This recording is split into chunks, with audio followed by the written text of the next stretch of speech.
ఈరోజు ముఖ్యంగా ఈరోజు సోమాజిగూడ ప్రెస్ క్లబ్లో ఈరోజు పత్రికా సమావేశం జరిగింది. ముఖ్యంగా ప్రత్యేక మంత్రిత్వ శాఖ బీసీలకు ఇవ్వాలని ఒక ప్రధాన డిమాండు.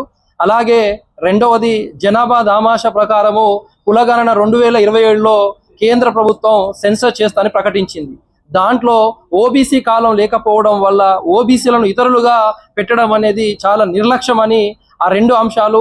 మూడవది తెలంగాణ రాష్ట్ర ఆంధ్రప్రదేశ్కు జాతీయ బీసీ దళ తరపున అధ్యక్షుడు నియమించడం జరిగింది.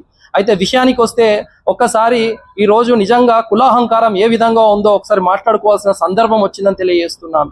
భారతీయ సమాజ నిర్మాణంలో చూసుకున్నట్లయితే మొదట వర్ణ వ్యవస్థ, తర్వాత కుల వ్యవస్థ కీలక పాత్ర పోషిస్తున్నది అనేది అందరికీ తెలిసిందే. కుల వ్యవస్థ వల్లనే అసమానతలు పెరిగాయి, సామాజిక న్యాయం బీసీలకు దూరమైంది.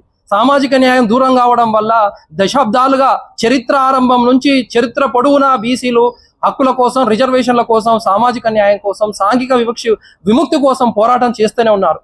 ఈ క్రమంలో చరిత్ర పొడవునా బీసీలు విద్య, ఆస్తి, అధికారం అనే 3 అధికారాలు అత్యధికంగా నష్టపోయింది ఎవరన్నా ఉన్నారా అంటే అది బీసీలు మాత్రమే. ఈ రోజు ఎంబీసీలు సంచార కులాలు, అర్ధ సంచార కులాలు అర్ధ బానిసలుగా బతుకుతున్నారంటే చరిత్ర ఏం చెప్తుందో ఒక్కసారి అర్థం చేసుకోండి. ఈ రోజు సగటు మనిషికి అందవలసిన కూడు, గుడ్డ, నీరు కూడా అందని పరిస్థితి, దారిద్ర్య రేఖ దిగువన జీవిస్తున్నారంటే అర్థం చేసుకోండి.